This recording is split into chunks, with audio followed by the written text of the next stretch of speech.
السلام عليكم ومرحبا بكم في فيديو جديد على قناتنا وقناتكم مغربنا. اليوم خديتكم معنا في رحلة خاصة لمدينة بن سليمان، ونقاش معمق إن شاء الله على مشروع كبير اللي ممكن يغير معالم الكرة والبنية التحتية في المغرب.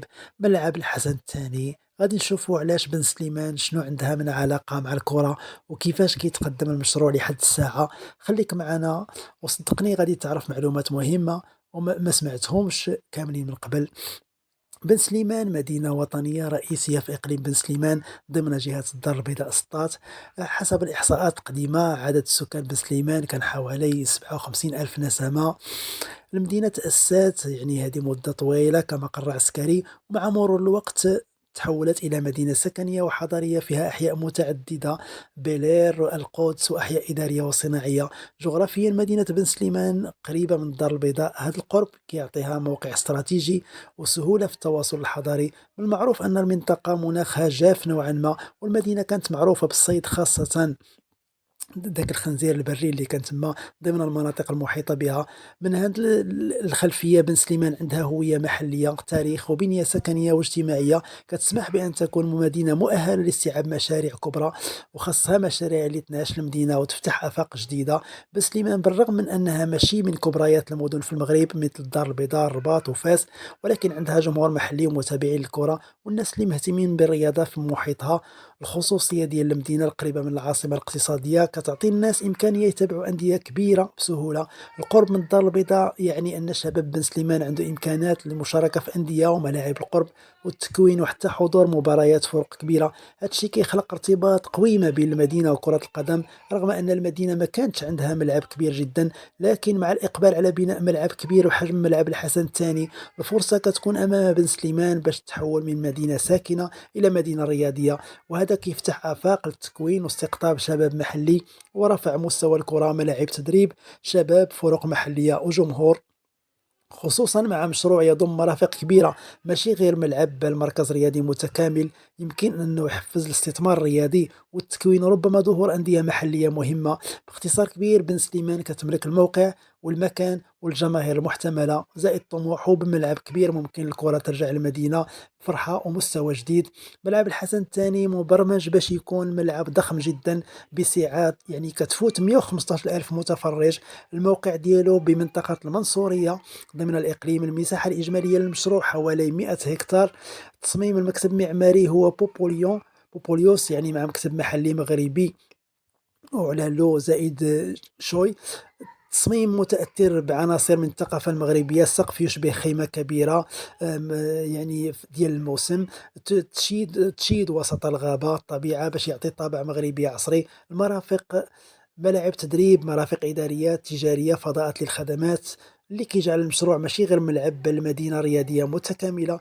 المشروع الرسمي انطلق الأشغال ديالو التحضيرية: حفر وتسوية الأرض أنجزت من طرف شركة اس جي تي ام، الشركة المغربية المعروفة، بعقد أول بقيمة 356 مليون درهم. المرحلة الثانية الهياكل والهيكل المعدني، البناء والعزل التغطية، دخلت رسميا في 2025 بعدما فتحت طلبات العروض. الميزانية ديال الأشغال الكبرى كتقدر ب 3.2 مليار درهم لهذه المرحلة. الهدف هو إنجاز الملعب بحلول ديسمبر 2027 إن شاء الله، وعلى أقصى تقدير 2028 باش يكون جاهز ضمن التحضيرات الفيفا وورلد كاب 2030 إن شاء الله. حسب تقرير حديث ديال مارس 2025، أشغال الحفر وتسوية الأرض جرى فيها تقدم مهم، وتم الإعلان أن تسوية الأرض قريبة من الانتهاء. تم مشروع الانتقال للهيكل الخرساني والهياكل الأفقية حسب العقد ديال لو جوج الممنح ديال اس جي تي ام زائد تي جي سي سي، يعني دخول المرحلة الكبرى ديال البناء. حسب المصادر الموقع الرسمي للمشروع زائد أخبار إعلامية، الانطلاق الرسمي للمرحلة الثانية كان سنة 2025. وحسب تصريحات مسؤولي المشروع، الملعب زائد المرافق التابعة، الملاعب تدريب، مرافق ترفيه، إقامات، خدمات في التخطيط، يعني بن سليمان غادي تتغير بشكل كبير، ماشي فقط ملعب بل قطب رياضي اقتصادي سياحي. لكن من المهم رغم البداية القوية باقي الطريق طويل. الملعب مازال في الورشة وما تسالك حتى الآن نسخته النهائية، ولا تم تسليم جزء كبير منه للعموم. أولا من الناحية الاقتصادية، إنشاء ملعب بهذا الحجم زائد مرافق كبيرة كيساوي فرص شغل كبيرة أثناء البناء وبعد تشغيل الملعب، نشاط عمراني، استثمارات في الفنادق، مطاعم، بنية تحتية للخدمات، النقل، الطرق والمرافق، يعني تنمية حقيقية للمنطقة.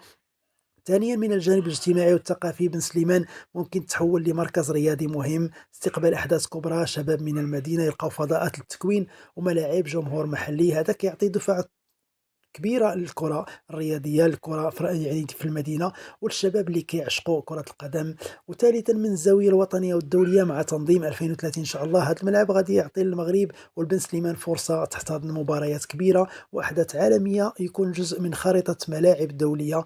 هذا الشيء يرفع من قيمة المدينة ويجلب الاهتمام. وبالطبع التحدي لازم بن سليمان تكون مستعدة استقبال هذا الضغط، خدمات النقل، الفندقة، الأمن، بنية تحتية محلية، ما يكفيش غير البناء بل تنظيم شامل. حتى لهنا وصلنا تقريبا لنهاية الرحلة مع مدينة بن سليمان ومع ملعب الحسن الثاني، مشروع جريء كبير ممكن يغير وجه الكرة والبنيات في المغرب. بن سليمان قبل كانت مدينة عادية، اليوم عندها فرصة تولي مدينة رياضية ومركز جذب واسم كبير، لكن التفاصيل مهمة، المتابعة والتنظيم واحترام المواعيد، بنية تحتية محلية، كل شيء خاصو يشد الطريق الصحيح. انتم شنو بان لكم في هذا الفيديو هذا؟ شنو ما بان لكم في الاشغال اللي واصله؟ واش كتخيلوا بن سليمان غادي تولي واحده من ابرز المدن الرياضيه في المغرب؟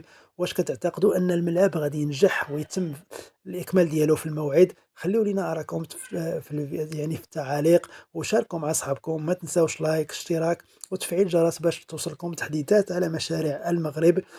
وشكرا لكم بزاف، والى فيديو لاحق ان شاء الله. السلام عليكم.